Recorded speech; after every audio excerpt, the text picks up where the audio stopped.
el aroma del café recién molido, ese lujo cotidiano que inundaba el apartamento de diseño minimalista, se mezclaba aquella mañana con un sudor frío que no provenía del ejercicio matutino. Mateo, el arquitecto estrella, el visionario detrás de los rascacielos que ahora definían el horizonte de la ciudad. Sentía como una punzada helada le arañaba las entrañas. Se miró al espejo. Su reflejo impecable le devolvía la imagen de un hombre en la cúspide, trajeado a medida, con una sonrisa ensayada que, vista en ese preciso instante, se sentía como una máscara a punto de resquebrajarse. La ciudad bulliciosa a sus pies parecía ajena a la tormenta que se gestaba dentro de él.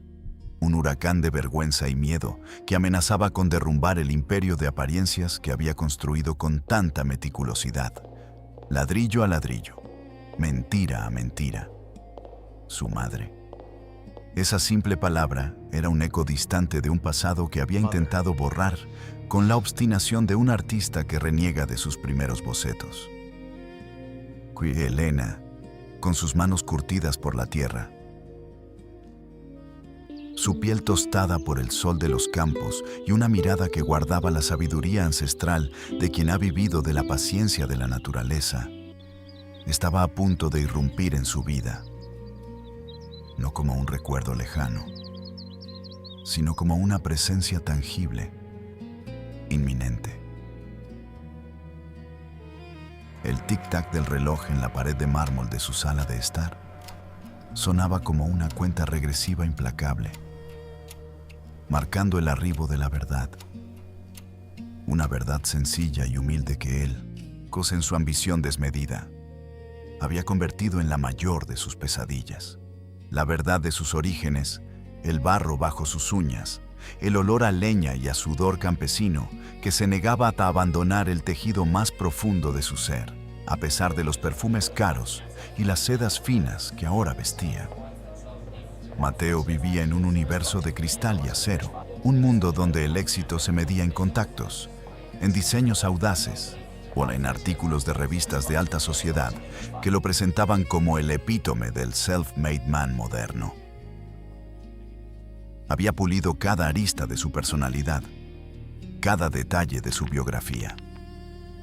La historia oficial era la de un joven talentoso que, a base de esfuerzo y genio, había escalado desde la nada hasta la cima, omitiendo deliberadamente la roca fundamental de esa nada, su madre.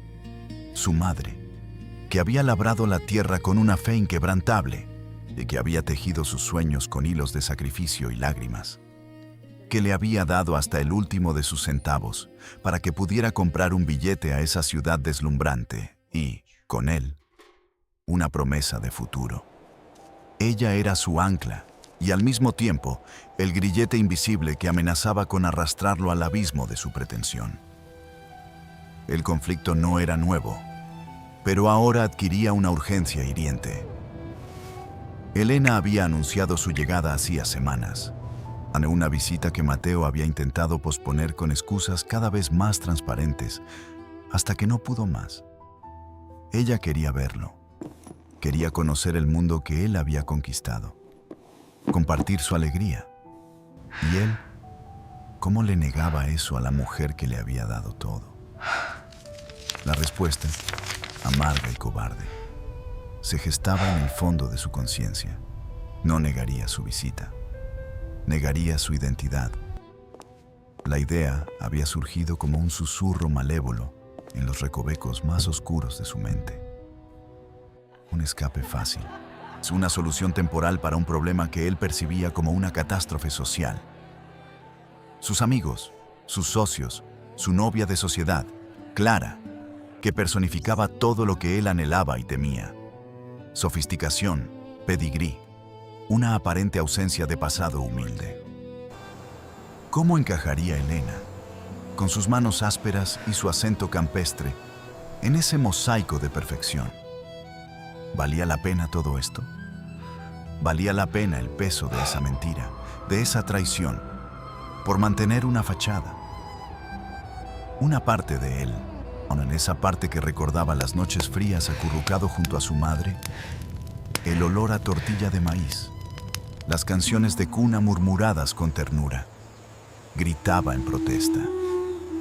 Pero la otra parte, la que había sido moldeada por los juicios silenciosos de la élite, por las miradas que escaneaban cada detalle en busca de debilidades, por la incesante presión de proyectar una imagen inexpugnable, ahogaba esa voz con una brutal eficiencia.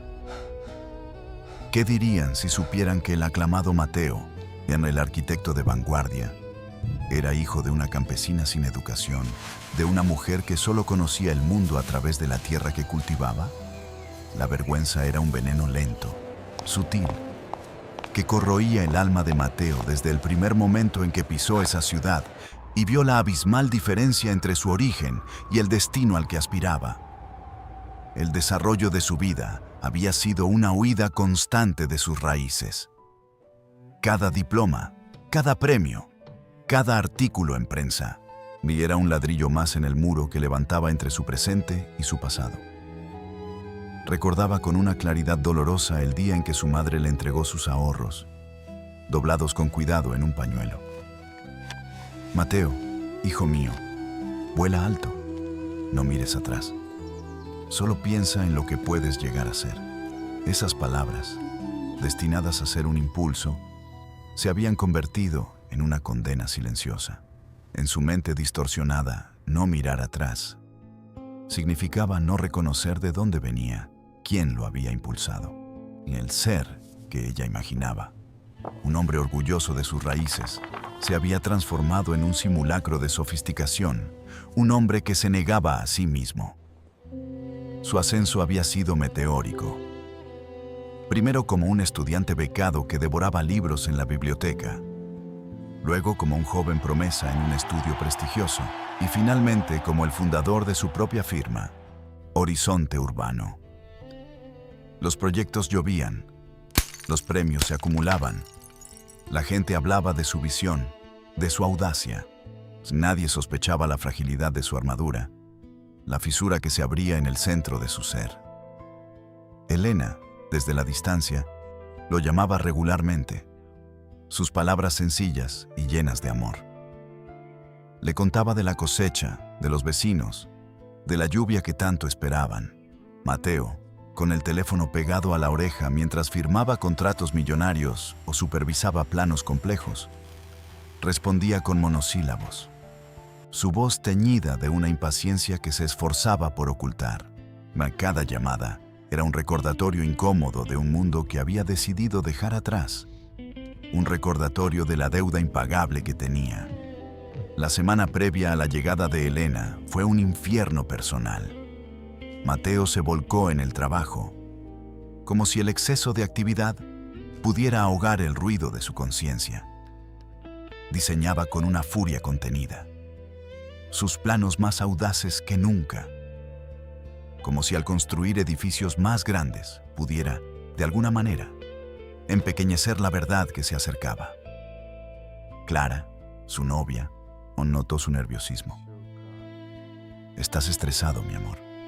Necesitas un descanso», le había dicho una noche, acariciando su rostro.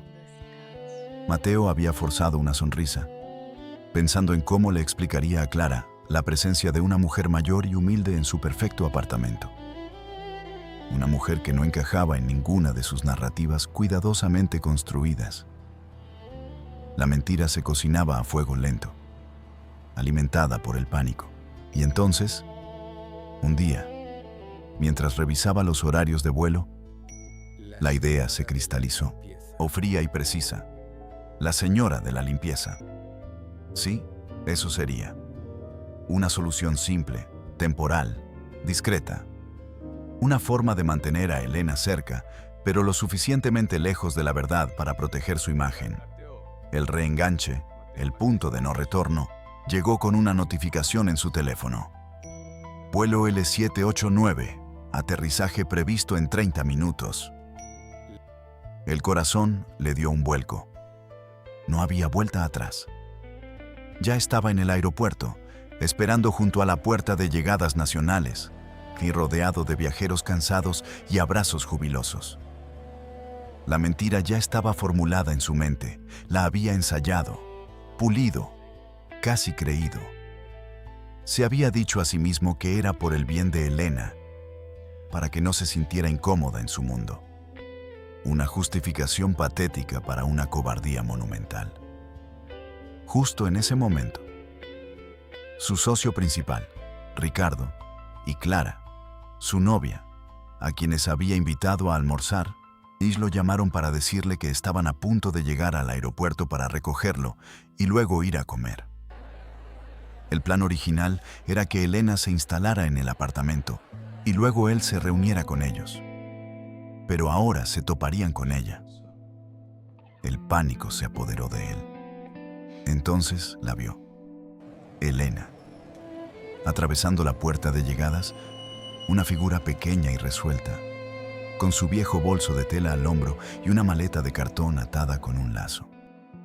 Llevaba su mejor vestido, uno que, aunque limpio y planchado, no ocultaba su origen sencillo. Su sonrisa se encendió al verlo, una luz pura y genuina que hizo que el estómago de Mateo se contrajera. En ese mismo instante, la voz de Clara, dulce y melódica, lo interrumpió. «Mateo, aquí estamos. ¿Ya tienes tus maletas?» Ella y Ricardo se acercaban, sonrientes, sus ojos curiosos fijos en la mujer que se aproximaba a él. El aire se hizo denso, electrizante. El tiempo pareció detenerse. Elena se acercó, y sus ojos llenos de un amor incondicional que él sentía que no merecía. Sus brazos se abrieron para abrazarlo, pero él, rigidizado por el pánico, solo pudo dar un paso atrás. «¡Madre!», exclamó Elena, su voz vibrando con la emoción de la reunión. Una voz que a Mateo le pareció demasiado alta, demasiado campestre para el eco de ese aeropuerto de lujo. Ricardo y Clara, a unos pocos metros, los miraban con una mezcla de sorpresa y curiosidad. Mateo sintió cómo la bilis le subía por la garganta. Su mente se puso en blanco por un segundo. Y luego, la palabra, la frase que había estado gestándose en las profundidades de su vergüenza, salió disparada, cortante y helada, atravesando el aire como un cuchillo. «Ah, Clara, Ricardo, permítanme presentarles. Es la señora de la limpieza. Acaba de llegar de un pueblo cercano para ayudarme con el apartamento. Mi antigua empleada se enfermó». Las palabras cayeron con un peso abrumador, no solo sobre sus amigos, sino sobre todo el mundo que los rodeaba, y especialmente sobre Elena, cuya sonrisa se congeló en el rostro, sus brazos aún extendidos en el aire, como si el tiempo se hubiera detenido solo para darle un golpe brutal en el corazón. Sus ojos, antes llenos de luz, se oscurecieron, un velo de dolor y confusión cubriéndolos. El silencio que siguió fue más ruidoso que cualquier estruendo. Ricardo y Clara intercambiaron una mirada incómoda, pero rápidamente recuperaron la compostura, ante su educación social superando la extrañeza del momento. «Encantada, señora», dijo Clara con una sonrisa forzada. «Un placer», añadió Ricardo, con una ceja ligeramente alzada. Elena no dijo nada. Sus ojos, que antes habían brillado con el amor maternal más puro, ahora eran dos pozos profundos de tristeza, fijos en su hijo, en el hombre que acababa de negarla con una facilidad pasmosa. La mentira había sido pronunciada, la traición consumada. Mateo sintió una punzada de alivio mezclada con un asco profundo hacia sí mismo. Había salvado su fachada, pero ¿a qué precio? La sonrisa forzada que puso en su rostro se sintió como un velo de hielo. Y el corazón de su madre, un corazón que solo conocía el amor y el sacrificio, se había resquebrajado en 1000 pedazos silenciosos. Esa mentira, pronunciada en un instante de pánico y vergüenza, marcaría el inicio de una farsa insostenible. de un dolor que se negaría a sanar, de una relación que se deformaría bajo el peso de la negación. La sombra de la señora de la limpieza ya se cernía sobre ellos, prometiendo un camino lleno de recriminaciones silenciosas y un arrepentimiento que, Mateo, aún no sabía, se volvería insoportable. Y esa es solo el principio de esta desgarradora historia. El aire en el amplio salón, diseñado con líneas minimalistas y una paleta de colores neutros que gritaban modernidad y éxito, se volvió denso, casi irrespirable, con el eco de una mentira que recién había tomado forma. Aquella declaración, pronunciada con una ligereza que desmentía su peso, es la señora de la limpieza. Se había grabado a fuego no solo en la memoria de la mujer anciana, sino en el alma misma del joven arquitecto. Para él, fue un suspiro de alivio efímero, una escapatoria momentánea de una situación que su orgullo no podía tolerar. Pero para su madre, con el corazón apretado en el pecho, y fue la primera astilla de un dolor que se iría incrustando cada vez más profundo. El rostro de la madre, curtido por el sol y el trabajo de la tierra, había guardado una expresión de asombro y una punzada de algo más oscuro que él no quiso o no pudo descifrar. Sus manos, que habían amasado pan y cuidado de él con una ternura inquebrantable, ahora sentían un frío extraño, como si el viento helado de la vergüenza de su hijo hubiera soplado a través de su vejez. No dijo nada. No hubo queja, no hubo reproche. Solo un silencio pesado que envolvió la estancia, más elocuente que cualquier grito. El arquitecto, con una sonrisa forzada y nerviosa, despidió a sus invitados, sintiendo el sudor frío recorrer su espalda. Había salvado la noche, había mantenido su fachada impecable, pero ¿a qué precio? Los días que siguieron se tiñeron de una extraña rutina, una danza de apariencias que se tornaba cada vez más grotesca. La madre, y con la quietud estoica que solo los años de labranza y las penurias pueden conferir, empezó a desempeñar el papel que le había sido asignado. Sus manos, que recordaban el tacto áspero de la tierra y la suavidad del algodón de las sábanas de su hijo cuando era niño, ahora se deslizaban con una lentitud casi ritual sobre las superficies pulidas de los muebles de ébano y cristal que adornaban el apartamento de lujo. Limpiaba, sí, con una dedicación silenciosa que era, en sí misma, o una forma de protesta, una demostración de la profunda lealtad de una madre que, incluso herida, seguía sirviendo a su hijo. Cada movimiento era una sílaba no dicha de dolor. Cada paño que pasaba, una lágrima contenida. Él, el arquitecto, llamado Mateo, observaba, o al menos lo intentaba. Su visión de la madre estaba ahora distorsionada por el velo de su propia mentira. Cada vez que la veía inclinarse para recoger el polvo de la alfombra persa, y sentía una punzada de vergüenza que se mezclaba con una irritante sensación de incomodidad. ¿Era vergüenza de ella o de sí mismo? La distinción se volvía borrosa. Se decía a sí mismo que era por su bien, que ella no entendería el complejo mundo de las apariencias en el que él ahora se movía, que su presencia auténtica, campesina, sin pulir, arruinaría la imagen que con tanto esfuerzo había construido. Era una autodefensa y una justificación miserable que sonaba cada vez más hueca, incluso para sus propios oídos. Cuando Clara, su prometida, visitaba el apartamento, la tensión se volvía casi palpable para Mateo.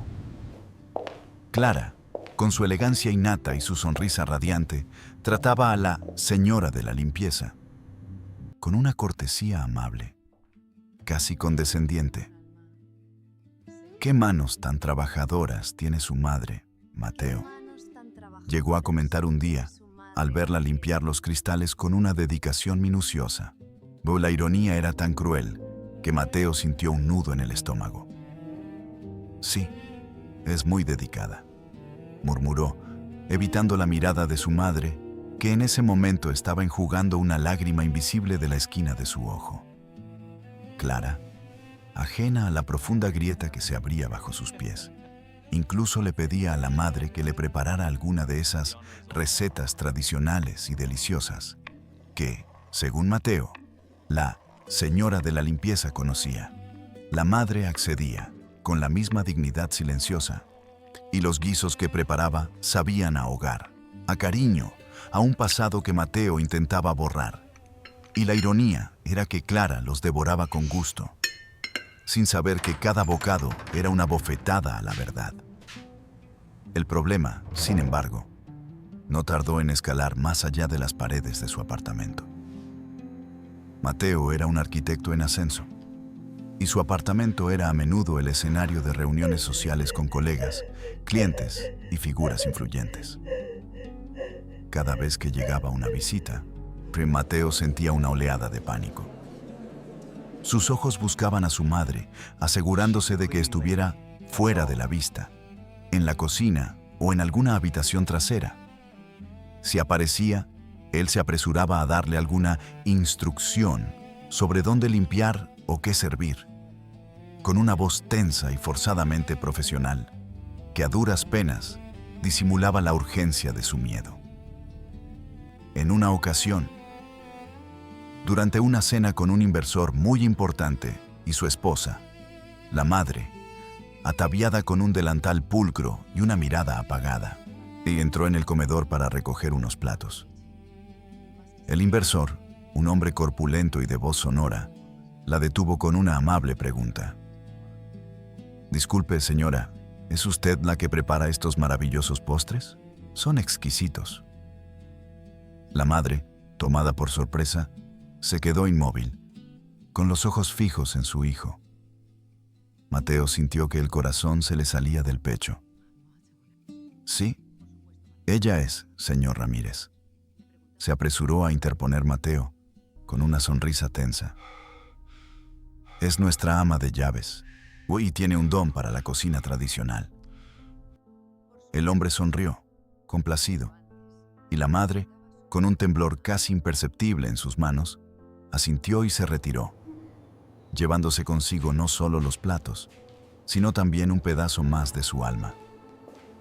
La esposa del inversor, sin embargo, la siguió con una mirada un tanto curiosa, una chispa de sospecha danzando en sus ojos, lo que provocó que Mateo sintiera un escalofrío que le recorrió toda la espalda. La madre, sin embargo, no era una mujer ingenua. Ana había vivido demasiadas cosechas buenas y malas. Había visto demasiados inviernos crueles y primaveras inciertas como para no leer entre líneas. Las miradas esquivas de su hijo, las sonrisas forzadas, la forma en que su voz se tensaba al presentarla como la señora de la limpieza. Todo ello empezó a dibujar un cuadro devastador en su mente. Ella recordaba la promesa de su hijo, aquel día en la parada del autobús, y cuando la había mirado con ojos llenos de amor y le había dicho: «Ahora te toca descansar, mamá. Has trabajado toda una vida. Ven conmigo».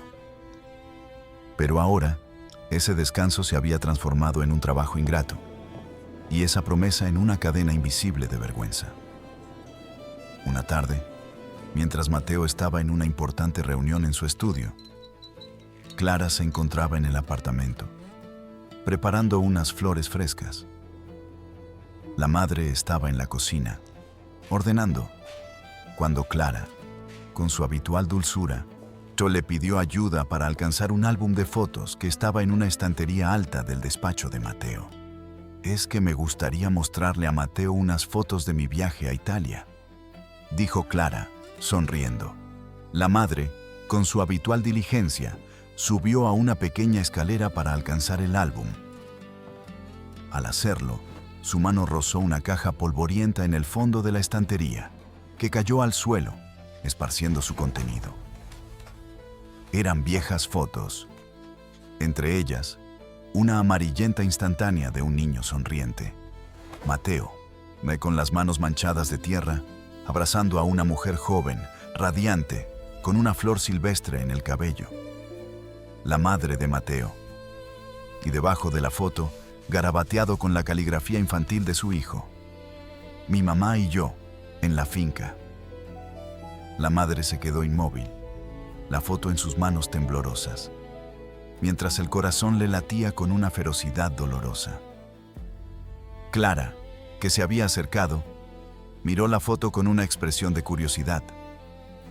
«Oh, qué foto tan bonita», dijo. «¿Quiénes son?». No, la madre miró la imagen, luego a Clara, y luego a la puerta que conducía al mundo exterior, a la vida que su hijo había construido. Una vida en la que ella, la mujer de la foto, la madre, no tenía cabida, sino solo su sombra vestida de sirvienta. Por primera vez, en la quietud de ese lujoso apartamento, la madre sintió una rabia fría, contenida, ascender desde lo más profundo de su ser. No era solo la humillación, era el desgarro de un amor traicionado. La comprensión brutal de que para su hijo, su historia, sus raíces, su propia existencia, era una vergüenza que debía ser borrada. El incidente de las fotos pasó desapercibido para Clara, quien, con una disculpa por el desorden, ayudó a la madre a recoger y volvió a su álbum de Italia. Pero para la madre, aquel instante fue una revelación brutal.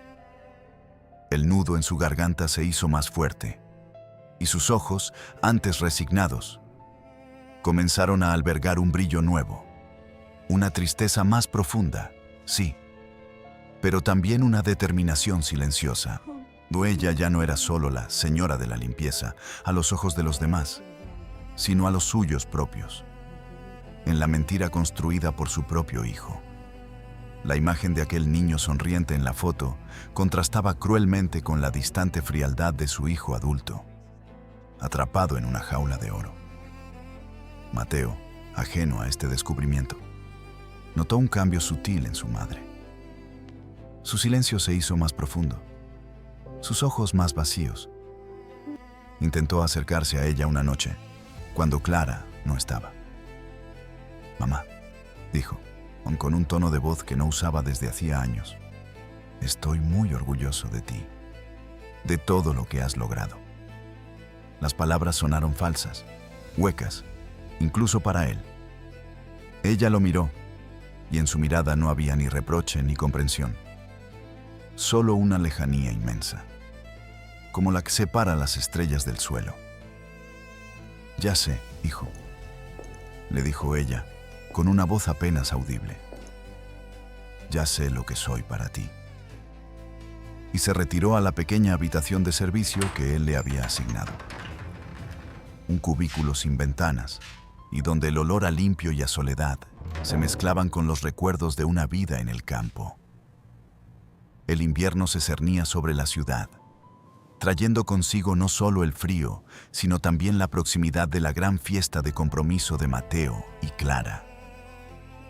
Un evento al que asistirían la flor y nata de la sociedad, sus clientes más importantes, los padres de Clara con su imponente presencia. Y la madre de Mateo, la señora de la limpieza, ¿dónde encajaría ella en ese cuadro perfecto?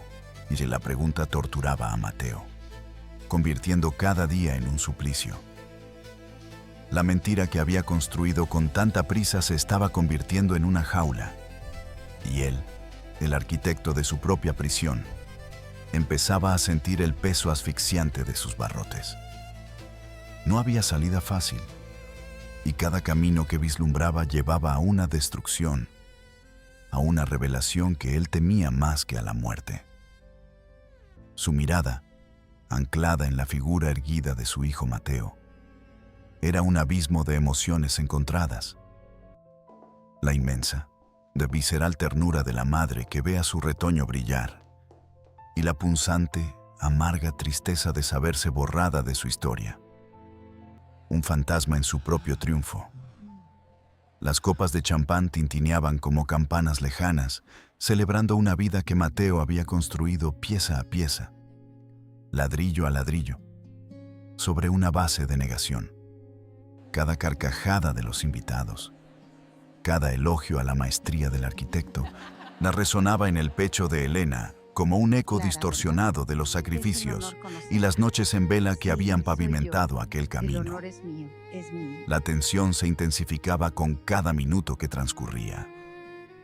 Mateo, envuelto en su aura de genio y sofisticación, se movía con una confianza que a Elena le parecía casi artificial, una armadura pulida que ocultaba el niño de ojos asustados que una vez había sido. Ella, con sus manos surcadas por el trabajo y el tiempo, con que habían sembrado la tierra y amasado el pan, sentía cada fibra de su ser clamando por la verdad, mientras su boca permanecía sellada por el pacto tácito del silencio. Pero la verdad, como una grieta imperceptible en un muro maestro, amenazaba con expandirse. Un murmullo aquí, una mirada curiosa allá. El velo era fino, y la autenticidad de su presencia chocaba violentamente con la artificialidad de la mentira que Mateo sostenía con tanta desesperación. En el brillo cegador de los focos que iluminaban el futuro arquitectónico de Mateo, no podía ocultar la sombra persistente de su pasado. Una sombra que ahora se personificaba en la mujer silenciosa, vestida de manera sencilla, que observaba desde los márgenes de su propia vida.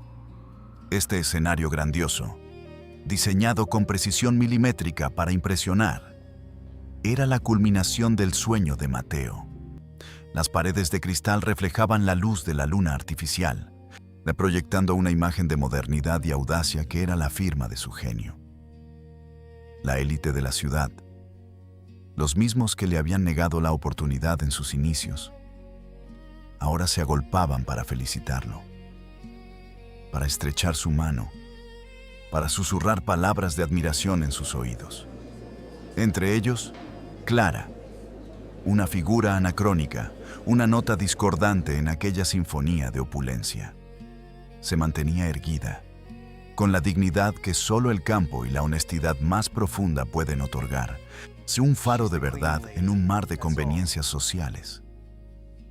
La mentira, aquella pequeña y cobarde frase, es la señora de la limpieza, se había enquistado en la conciencia de Mateo, una espina venenosa que, sin saberlo, amenazaba con desintegrar todo lo que había construido. La noche avanzaba, y con ella, la presión sobre Mateo se volvía insoportable. Cada vez que un invitado se acercaba a Elena, ya fuera por curiosidad o por una genuina amabilidad, en un escalofrío de pánico recorría la espalda de Mateo. Intentaba interceptar, distraer, dirigir la conversación lejos de la figura anónima de la señora de la limpieza. Pero el destino, a veces, tiene un sentido del humor macabro. Una de las inversionistas más importantes, la señora Elara Vance, una mujer de mirada aguda y reputación implacable, se detuvo cerca de Elena. Su elegancia era tan sutil como su intelecto, y sus ojos se posaron en la campesina con una curiosidad que iba más allá de la mera observación. Elara Vance no solo veía edificios, veía el alma de quienes los habitaban, y la de Elena, a pesar de su modestia, resonaba con una verdad innegable. Había algo en la forma en que Elena sostenía su cuerpo, en la profundidad de su mirada, que delataba una historia rica, una fuerza ancestral. Mateo, al ver la escena, sintió que el suelo se abría bajo sus pies. Su corazón galopaba desbocado, un tamborileo sordo que amenazaba con traicionar su fachada impasible. Había trabajado años para llegar a este momento, para escapar del estigma de la pobreza rural, para reinventarse como un hombre hecho a sí mismo, sin lastres ni ataduras. La presencia de Elena era el recordatorio viviente de todo lo que había intentado enterrar. En un acto reflejo de autoprotección, Se lanzó hacia ellas, su sonrisa forzada, sus palabras mecánicas, como un autómata programado para la evasión. Señora Vance, qué placer encontrarla. Permítame presentarle los detalles finales del proyecto de la Torre Gaia. Estoy seguro de que le fascinará la integración de los espacios verdes, dijo Mateo, su voz ligeramente más, un intento desesperado de desviar la atención. La señora Vance, sin apartar la mirada de Elena, asintió con una lentitud exasperante. Por supuesto, Mateo. Pero antes me preguntaba sobre esta amable dama. Su presencia es notable. Mateo sintió el sudor frío en la nuca. La frase, tan temida, tan ensayada, brotó de sus labios con una facilidad mortífera. Una traición pronunciada en voz baja, pero con la suficiente claridad para que Elena la escuchara, como una daga clavada directamente en su corazón. Ah, ella es la señora de la limpieza. Nos ayuda con la organización del evento. Muy dedicada, por cierto. Las palabras flotaron en el aire, cristalinas y crueles, antes de disolverse entre el murmullo de la multitud. Elena sintió que el mundo se encogía a su alrededor. No era solo la vergüenza. Era el peso de una vida entera reducida a una etiqueta vacía, a una función utilitaria. Era ver la esencia de su ser negada por la persona que más amaba, por quien había sacrificado cada aliento, cada sueño.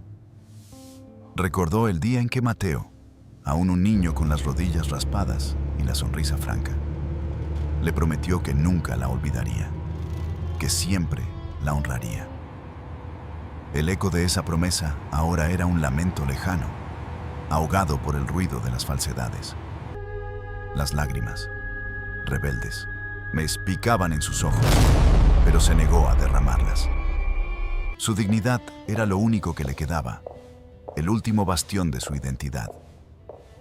La señora Vance, con una astucia que solo la experiencia otorga, observó la microexpresión de dolor en el rostro de Elena, el endurecimiento de su mandíbula.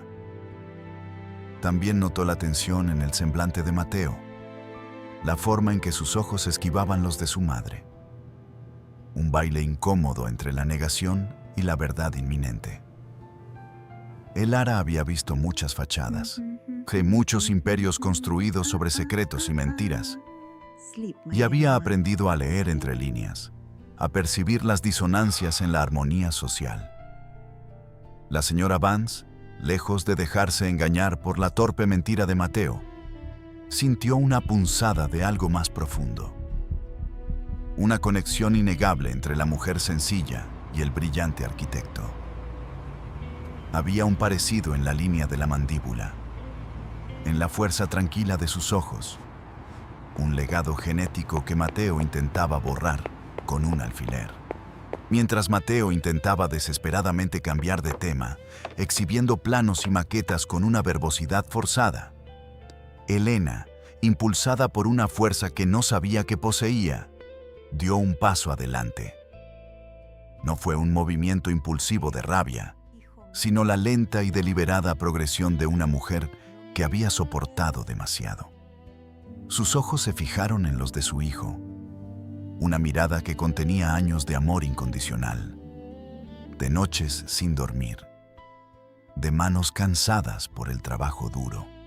Pero también había en ella un reproche silencioso, una pregunta que traspasaba la piel y llegaba al alma. ¿Hasta cuándo, hijo mío, vas a negarme? La voz de Elena, aunque suave, resonó con una claridad que silenció el bullicio circundante, como una campana de cristal que corta el aire. No gritó, no lloró, simplemente afirmó: Mateo. Su nombre, pronunciado con la autoridad de una madre, detuvo a Mateo en seco. Se giró lentamente, su rostro pálido, la máscara de confianza resquebrajándose. Todos los ojos de la sala se posaron en ellos, la curiosidad transformándose en una atención palpable. Elara Vance observaba con una intensidad que predecía una revelación. Elena respiró hondo. Su pecho se elevó con la valentía que había acumulado a lo largo de una vida de adversidades. No soy la señora de la limpieza, hijo. La voz de Elena se quebró ligeramente al pronunciar la palabra hijo, pero su mirada se mantuvo firme, clavada en los ojos atemorizados de Mateo.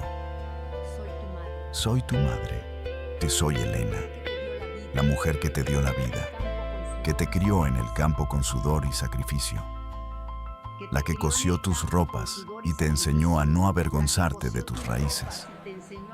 Las palabras de Elena cayeron como piedras sobre el suelo de mármol, rompiendo el cristal de la farsa. Un silencio absoluto se apoderó de la sala, tan denso que se podía cortar con un cuchillo. Las miradas de los presentes se alternaban entre Elena y Mateo, una danza de estupefacción y juicio. No, el rostro de Mateo se contrajo en una mueca de horror y vergüenza. Su mundo, construido con tanto esmero sobre pilares de negación, se desmoronaba ante sus ojos. Las sonrisas hipócritas se transformaron en expresiones de shock, los murmullos en susurros condenatorios. El aire se cargó de una electricidad fría, la que precede a la caída de un ídolo.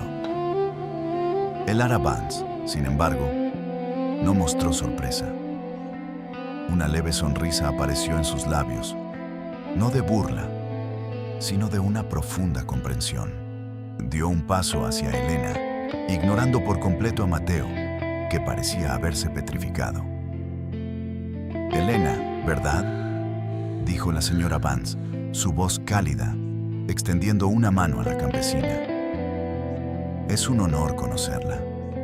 La fuerza en sus ojos me dice que usted es la verdadera arquitecta de este joven. Mateo, te has pasado años diseñando estructuras impresionantes, pero parece que olvidaste la más importante, la base de tu propia identidad. Y esa base, claramente, la construyó tu madre. Las palabras de El Ara Vance, una de las figuras más respetadas y temidas del círculo, invirtieron la dinámica por completo. La vergüenza que Mateo esperaba se posara sobre su madre, ahora recaía sobre él con un peso aplastante. No fue la condena esperada por su origen humilde, sino la vergüenza de su cobardía, de su deshonestidad. Los aplausos no vinieron por su triunfo arquitectónico, sino por la valentía de una madre. El salón, antes un escenario de su triunfo, ya se convirtió en el espejo de su fracaso más íntimo. Mateo vio las miradas de los invitados, no de desprecio por su origen, sino de decepción por su carácter. Había ganado el mundo, pero en el proceso había perdido algo infinitamente más valioso: su honor, su autenticidad y, lo más doloroso de todo, la conexión con la mujer que lo había amado sin condiciones. Las lágrimas que Elena había retenido ahora rodaban por sus mejillas, pero no eran de tristeza, sino de la amarga liberación de una verdad que ya no podía ser silenciada. Mateo, destrozado y expuesto, finalmente vio el costo real de su ambición. Su brillante carrera, una vez un símbolo de su ascenso, ahora se sentía vacía, hueca, construida sobre arenas movedizas. La lección era brutal, ineludible. La grandeza no se mide por la altura de los edificios que uno construye, sino por la profundidad de las raíces que uno honra. La noche terminó, no con brindis y felicitaciones, sino con un silencio incómodo, con Mateo parado en medio de su propio fracaso moral. Su reputación profesional, aunque quizás no destruida, quedó irrevocablemente marcada por la sombra de su deshonestidad. La imagen del arquitecto brillante y seguro de sí mismo se había desvanecido, revelando a un hombre asustado y avergonzado, que había traicionado a su propia sangre por el efímero brillo del reconocimiento social. Elena, por su parte, salió de la fiesta con la cabeza en alto, en su corazón liberado del peso de un secreto ajeno. La relación con su hijo, que una vez fue el pilar de su existencia, quedó fracturada, quizás más allá de toda reparación inmediata. Mateo tendría que enfrentar la tarea, mucho más ardua que construir rascacielos, de reconstruir la confianza y el respeto perdidos, no solo en los ojos de su madre, sino en los suyos propios. La luz de la luna, ahora real y no artificial, iluminaba el camino de Elena, un camino de dignidad recuperada. Para Mateo, solo quedaba la oscuridad de su propia conciencia, la cruda verdad de que el éxito sin integridad es el más vacío de todos los fracasos. Esta historia nos invita a reflexionar. ¿Hasta dónde estamos dispuestos a llegar para alcanzar el éxito? ¿Y qué precio estamos dispuestos a pagar por él? ¿Es el costo de nuestra propia identidad y de nuestras relaciones más preciadas un sacrificio justificable en el altar de la ambición? La vida nos enseña que las raíces, por más humildes que sean, son el anclaje que nos da fuerza y autenticidad, y que negarlas es condenarnos a construir castillos en el aire, destinados a desmoronarse con el primer soplo de verdad. Antes de ir en Bora, responde con sinceridad. ¿Alguna vez sentiste vergüenza de tus propios padres? Si esta historia te hizo reflexionar, escribe perdón en los comentarios.